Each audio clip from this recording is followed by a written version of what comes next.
Champion killer super commando ध्रुव। एक motorcycle race होती है जिसमें विश्व चैंपियन गरेरी गैलिलो के साथ साथ सुपर कमांडो ध्रुव भी भाग लेता है। और सुपर कमांडो ध्रुव जब रेस को जीतने ही वाला होता है तभी उस पर चैंपियन किलर घातक हमला करता है, परंतु वो ध्रुव को नहीं, गैलिलो गैलीलियो को मारने आया होता है। और उस लड़ाई के दौरान सुपर कमांडो ध्रुव चैंपियन किलर से हार जाता है। और अंत में जब चैंपियन किलर ध्रुव को मारने ही वाला होता है तभी नताशा और डॉक्टर राव के पहुंचने के कारण उसे वहां से भागना पड़ता है।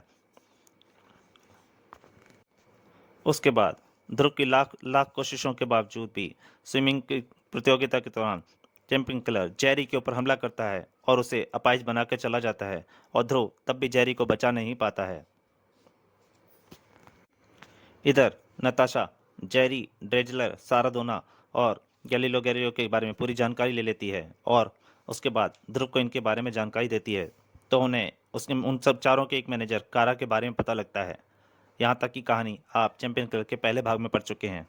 अब उसके आगे तो दोस्तों, मेरी आपसे एक प्रार्थना है, यहाँ तक कि कॉमिक अगर आपका पूरा आनंद लेना चाहते हैं तो कृपया इसका पहला भाग जरूर पढ़ें, जो कि आपको इसी चैनल पे कॉमिक बच्चों में मिल जाएगा। कॉमिक बच्चों की मैं अब आगे कॉमिक जारी करता हूँ। और अगर ध्रुव की आप कोई भी कॉमिक या किसी और हीरो कॉमिक पढ़ना चाहते हैं तो इसी चैनल की प्लेलिस्ट में जाकर सभी कॉमिक पढ़ सकते हैं। आगे जारी करता हूँ। सारा दोनों पर सारी जानकारी ने बम सा काम किया था।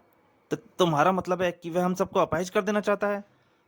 हाँ मिस्टर सारादोना, मैं आपसे सिर्फ ये जानना चाहता हूँ कि आपके ख्याल से ये आदमी कौन हो सकता है। माई गॉड, यह तो जरूर। परंतु सारादोना बीच में बोलते बोलते ही चुप हो गया। कुछ नहीं, मुझे इस बारे में कुछ नहीं मालूम। आप कुछ बताते बताते रुक गए मिस्टर सारादोना। क्या आप अपनी बात छुपाना चाहते हैं? अचानक सारादोना की आंखों में वहशीपन नजर आया। वह गुस्सा होकर ध्रुव से बोला, ज्यादा जानना तुम्हारी सेहत के लिए हानिकारक हो सकता है मिस्टर ध्रुव। जाओ बच्चे, जाकर कोई और काम करो।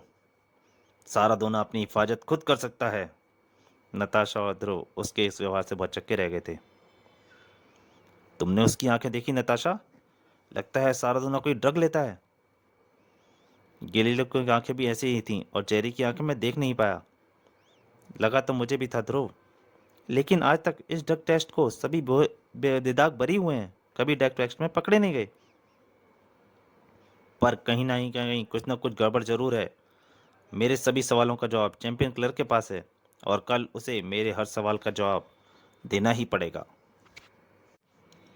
अगले दिन राजनगर के छोर पर स्थित पार्क स्टेडियम दर्शकों से ठठास भरा हुआ था। सभी लोग सारादोना की एक झलक पाने के लिए बेताब थे। सारा दोना, सारा दोना, सारा दोना, शोर बहरा कर देने वाला था। लेकिन कुछ लोगों को सारादोना में कोई दिलचस्पी नहीं थी। आज हमारी सुरक्षा में कोई कमी नहीं है ध्रुव। चप्पे चप्पे पर हमारे जवान तैनात हैं। हर दर्शक को तलाशी लेने के बाद ही अंदर घुस आने दिया गया है। सुरक्षा और मजबूत करने के लिए हम पूरे मैदान और स्टेडियम पर वीडियो कैमरों से नजर रखे हुए हैं। दर्शकों और मैदानों के बीच में 12 फीट ऊंची जाली लगाई गई है। पर स्पेशल वीडियो कैमरा उस बैलून में भी रखा है जो पूरे मैदान पर एक साथ नजर रख रहा है। आज अगर चैंपियन किलर यहाँ पर आया तो जिंदा वापस नहीं जा पाएगा। रेफरी की सीटी बजी और साथ ही एक रोमांचक मैच शुरू हो गया। सभी दर्शक बेताब निगाहें 10 नंबर की नीली तथा सफेद जर्सी पर टिकी हुई हैं, जिसको पहने हैं फुटबॉल जगत के बेताज बादशाह सांतोष सारादोना। गेंद इस समय सारादोना के पास है, लेकिन दो विपक्षी खिलाड़ी एक साथ सारादोना की तरफ लपक रहे हैं। लेकिन उनकी ये कोशिश हमेशा की तरह बेकार साबित हुई। गेंद को कई विपक्षी खिलाड़ियों से बचाते हुए सारादोना किसी तेज तूफान की तरह गोल पोस्ट की ओर बढ़ रहे हैं। अविश्वसनीय गति के से खेलते हुए सारादोना डी के अंदर प्रवेश कर चुके हैं। सारे खिलाड़ी पीछे छूट चुके हैं। सारादोना की गति बहुत तेज है। अब सारादोना और गोल के बीच में सिर्फ एक गोलकीपर है। सारादोना की एक रॉकेट किक और ये गोल, मैच का पहला और लाजवाब गोल। दर्शकों की गालियों की तालियों की गड़गड़ाहट का पूरा स्टेडियम कांप उठा है। इंस्पेक्टर बोल उठा, सारादोना तो ऐसे खेलता है मानो इस पर भूत आ गया है। इसके पास इतनी एनर्जी आखिर आती कहां से है? इसी सवाल का जवाब तो मैं भी ढूंढ रहा हूं। खैर, अभी तो मैच देखो। मुझे लगता है कि चैंपियन किलर इतनी सुरक्षा व्यवस्था देखकर घबरा गया है। आज वह सारादोना पर हमला करने की हिम्मत नहीं करेगा, इंस्पेक्टर बोला। और गेंद साहब लाइन के बाहर, साइड लाइन के बाहर। तभी अचानक ध्रुव के सामने एक चिड़िया आ गिरी।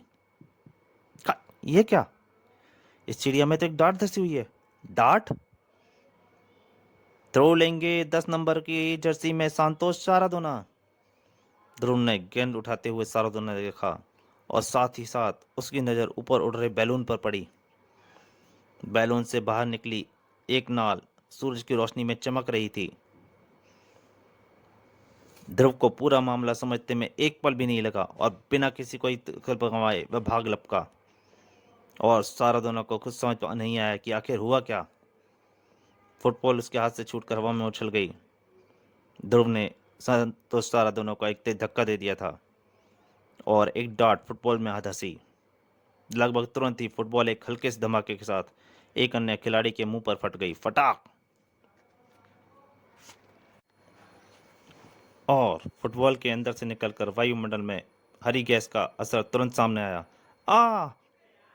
जिस खिलाड़ी के चेहरे पर फुटबॉल फूटी थी वो घूम चक्कर खाकर गिर पड़ा था। यह क्या? इस फुटबॉल के अंदर कोई जहरीली गैस भरी हुई थी। ध्रुव तुरंत ही भागा। यानी फुटबॉल किसी तरह से बदल दी गई थी। यह जरूर चैंपियन किलर का काम है, पर वह है कहाँ? उस बैलून में, ध्रुव ने ऊपर की तरफ इशारा करते हुए बोला। वह उसमें बैठकर डार्ट गन से डार्ट चला रहा है। उसकी पहली डार्ट और फुटबॉल के बीच में एक चिड़िया आ गई, लेकिन दूसरी डार्ट, ओह, उसने गुब्बारे की रस्सी काट दी है। गुब्बारा हवा के झोंके के समान जंगल की तरफ जा रहा है। मैं अभी इसको मार गिराता हूँ। इंस्पेक्टर ने अपनी गन उठाई और एक फायर कर दिया, लेकिन निशाना नहीं लगा। ध्रुव ने तुरंत धक्के से उस गन को टेढ़ा कर दिया था। नहीं इंस्पेक्टर! बैलून में गोली लगने से उसमें बैठे एक गनमैन को भी, कैमरामैन को भी जान खतरे में पड़ जाएगी। मेरे पास इससे बेहतर तरीका है। और ध्रुव के मुंह से आवाज निकली, ची ची ची ची। ध्रुव के गले की चहचहाट सुनकर ऊपर उड़ रहा एक कठफोड़वा अपनी उड़ान की दिशा बदलकर तुरंत बैलून की तरफ लपका और इसकी मजबूत चौंक एक ही मार में बैलून में एक बहुत बड़ा छेद हो गया। ऊपर चैंपियन किलर ने भी यह देख लिया था। ओह, बेड़ा गर्क हो जाए इस मासूम चिड़िया का। अब इस गुब्बारे से मैं ज्यादा दूर नहीं जा सकता। गुब्बारे के छेद से निकलती तेज गैस गुब्बारे को और तेजी से जंगल की ओर ले जाने लगी। अब तो गुब्बारा और तेजी से भाग रहा है, लेकिन अब वह धीरे धीरे नीचे भी आता जा रहा है। और इस बार चैंपियन किलर को मैं बचकर नहीं जाने दूंगा। ध्रुव तेजी से कलाबाजियां खाकर स्टेडियम के बाहर की तरफ लपका और बाहर स्टेडियम से बाहर निकलते ही उसे मोटरसाइकिल की जरूरत नहीं पड़ी। नताशा, आओ ध्रुव, जल्दी बैठो। इस बार अगर चैंपियन किलर को तुम नहीं पकड़ पाए तो मेरी नौकरी चली जाएगी। ऐसा क्यों? क्योंकि मुझे आज ही उसका इंटरव्यू लेना है, इंडियन टाइम्स में छपवाने के लिए। दूसरी तरफ चैंपियन किलर गुस्से से पागल हो रहा था। इस लड़के ने मेरा रास्ता तीसरी बार काटा है। मेरी महीनों की मेहनत धूल में मिल गई। अब इसका खून किए बिना मुझे प्यास नहीं बुझेगी। पर अभी यहाँ रुकना खतरे से खाली नहीं है। थोड़ी ही देर में पुलिस की तलाश में इस जंगल का चप्पा चप्पा। तभी एक वाहन की आवाज़ सुनकर उसका दिमाग बदल गया। ओह, कोई जीप इधर आ रही है। यानी मेरी तलाश शुरू हो चुकी है। चैंपियन किलर का ख्याल सही था। नताशा और ध्रुव पहुंच चुके थे। रुको नताशा, वेरा बैलून तुम यहीं रखकर पीछे से मुझे कवर करना। मैं बेचारे कैमरामैन की तलाश करके उसे अभी लाता हूँ। संभल कर जाना ध्रुव, चैंपियन किलर बहुत खतरनाक आदमी है। जाते हुए ध्रुव की तरफ देख रही नताशा का ध्यान अपने पीछे बिल्कुल नहीं था और चैंपियन किलर उसके पीछे से आ रहा था। इस वक्त मुझे यहाँ से भागना है और भागने के लिए मुझे यह जीप चाहिए। चैंपियन किलर ने नताशा के ऊपर वार किया और बेहोश होने से पहले नताशा के गले से एक चीख निकली, आ! ध्रुव का ध्यान खींचने के लिए चीख काफी थी। खतरा भांपकर मुड़ने के साथ ही ध्रुव एक्शन में आ चुका था। अगले ही पल जीप में बैठ चुका चैंपियन किलर ध्रुव की टक्कर से बाहर जा गिरा और फिर ध्रुव ने चैंपियन किलर को संभलने का मौका नहीं दिया। लेकिन चैंपियन किलर के सामने पहला सवाल अब सिर्फ भागने का था, क्योंकि अब पुलिस के आने की संभावना बढ़ रही थी। अपनी पूरी कोशिश के बावजूद भी चैंपियन किलर के लिए ध्रुव से बचना मुश्किल हो रहा था। अब ध्रुव को रोकने का एक ही रास्ता था और चैंपियन किलर ने वही रास्ता अपनाया। ध्रुव के घूंसे से जैसे ही चैंपियन का जीप के पास जा गिरा, उसने अपनी कलाई हिलाई और उसमें से एक चाकू निकल आया। रुक जाओ, अब अगर जरा सी भी हिले तो ये लड़की फिर कभी होश में नहीं आ पाएगी। उसने वह चाकू नताशा के गले पर लगा दिया था। आगे बढ़ता हुआ ध्रुव ठिठक कर रुक गया। हा हा हा, रुक गया। लगता है तुझे इस छोकरी की जान बड़ी प्यारी है। अच्छा हुआ कि मुझे ये बात मालूम हो गई। अब यही छोकरी तेरे लिए तेरी मौत का सामान लेकर आएगी। अपनी चिता की लकड़ियों का इंतजाम फिर कर लेना, सुपर कमांडो ध्रुव। और हंसने लगा। ध्रुव असहाय सा देखता रह गया और जीप धुआं उड़ाती हुई उसकी आंखों से ओझल हो गई। चैंपियन क्लर्क की मौजूदगी से कुछ और लोग भी परेशान हो गए थे। तो यह है पूरी कहानी टेलर। तुम्हारा क्या ख्याल है सारदोना? शक की कोई गुंजाइश नहीं है, वह शख्स वही है। तब तो इसका जिंदा रहना हमारे लिए खतरनाक है। उसको रास्ते से हटाना ही होगा। तुम्हारा प्लान क्या है? हम सब लोग कल ही जर्मनी वापस चलेंगे। वह हम लोगों की तलाश में वहां पर जरूर आएगा और वहां पर वह अपनी मौत से मिलेगा, क्योंकि वह पूरा इलाका हमारी मुट्ठी में है। ठीक कहते हो। यहाँ पर हम उसका कुछ नहीं बिगाड़ सकते। हम कल ही वापस चलेंगे। उधर कमांडो फोर्स के हेडक्वार्टर में अपहरण की खबर से सन्नाटा हो गया था। नताशा के अपहरण से अब हम क्या कर सकते हैं ध्रुव? कुछ नहीं, हमको चैंपियन क्लब की तरफ से किसी संदेश का इंतजार करना पड़ेगा। अगर हमने अपनी तरफ से कुछ करने की कोशिश की तो ना जाने वह पागल अपराधी नताशा के साथ क्या। तभी शीशा टूटा और एक बॉल अंदर आ गिरी। ओह! करीम ने तुरंत बाहर झांका। बाहर तो कोई भी नजर नहीं आ रहा। यह तो शॉटगन का गोला है और इस पर कुछ लिखा हुआ है।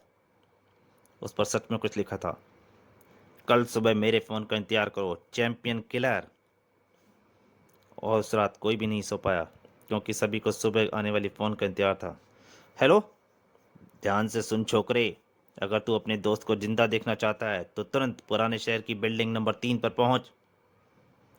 अगर तू 10 मिनट के अंदर यहाँ अकेला नहीं पहुंचा तो तुझे यहाँ पर जिंदा लोगों के बजाय सिर्फ एक लाश मिलेगी। और ध्यान रहे, अकेले का मतलब अकेला। और फिर मुंह पर घास पड़ा। हा हा हा, अब वह सुपर कमांडो तुझे बचाने जरूर आएगा, लेकिन खुद यहाँ से जिंदा बचकर नहीं जा पाएगा। ध्रुव बगैर कोई वक्त खोए पुराने शहर की तरफ रवाना हो गया। पुराने शहर की तो सभी इमारतें म्यूनसिपैलिटी ने खाली करवा दी हैं, क्योंकि उन पुरानी और जर्जर इमारतों को गिरकर उनकी जगह नया शहर बसाने जा रहे हैं। और कमांडो हेडक्वार्टर में मुझे तो मामला खतरनाक लगता है करीम, वरना ध्रुव को अकेला बुलाने की क्या मतलब हो सकता है? राइट पार्टनर, हम भी ध्रुव के 5 मिनट पे पीछे रखकर यहाँ से निकलते हैं। उधर ध्रुव पुराने शहर पहुँच चुका था। वह आ गया पुराना किला, पुराना शहर, और इस मोड़ पर है इमारत नंबर 3। लेकिन मोड़ मुड़ते ही, ए मेरे भगवान! सामने दिख रही दृश्य को कल्पना भी नहीं ध्रुव ने की थी। नताशा सचमुच जिंदगी और मौत के बीच में झूल रही थी और हर बीतता हुआ पल उसको मौत की तरफ ले जा रहा था। ओह, चैंपियन क्लर तो कहीं नजर नहीं आ रहा है। और नताशा को थामने वाली रस्सी की आंख तेजी से जलाकर पतला करती जा रही है रस्सी को। 3 नंबर की इमारत के ऊपर जाने के सभी रास्ते तोड़े जा चुके हैं। अब नताशा तक जल्दी से जल्दी पहुंचने का एक ही रास्ता है, और वह रास्ता इमारत नंबर 2 से होकर जाता है। ध्रुव ने अपनी मोटरसाइकिल की इमारत नंबर 2 की तरफ मोड़ दिया और कुछ ही पलों में ध्रुव इमारत की टूटी फूटी सीढ़ियां चढ़ रहा था। छत पर पहुंचने में ध्रुव को देर नहीं लगी। अब दोनों इमारतों के बीच ध्रुव ने बंद तार की नताशा तक पहुंच पाने का एकमात्र जरिया थे, और ध्रुव उन पर कूदने से पहले एक पल के लिए भी नहीं रुक झिझका। उसकी आंखें सामने नताशा पर टिकी हुई थीं और सामने छत पर खड़े एक हेलीकॉप्टर पर भी। मैं उस तरफ नहीं देख रहा था जिधर उसे देखना चाहिए था। नीचे जमीन पर एक लंबा बांस लिए हुए एक आकृति तेजी से ध्रुव की ओर दौड़ रही थी। लेकिन अगर वह अपने दुश्मन को देख भी पाता तो कुछ ज़्यादा फर्क नहीं पड़ने वाला था। मैं अपने ध्यान को किसी भी हालत में नहीं बचा सकता था। अपने आप को मौत उसको तरफ उछल चुकी थी। हा हा हा, मैं जानता था तू उस छोकरी तक पहुंचने के लिए इसी तरह का रास्ता का इस्तेमाल करेगा। लेकिन तू ये नहीं जानता था कि तू वहां तक नहीं पहुंच पाएगा। ध्रुव के शरीर से दो पैर आकर टकराए और ध्रुव अपना संतुलन खोकर तेजी से नीचे गिरने लगा।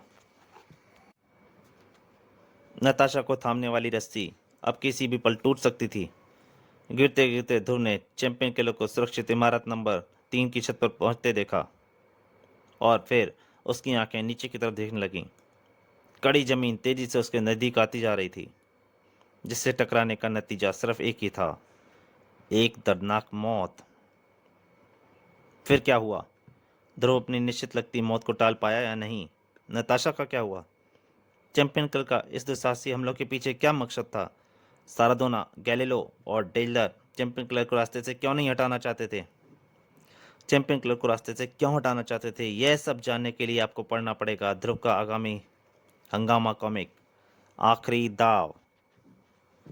तो दोस्तों, ये कॉमिक यहीं तक। अगर आपको अच्छी लगी हो तो प्लीज़ लाइक करें और ज़्यादा से ज़्यादा शेयर करें। धन्यवाद।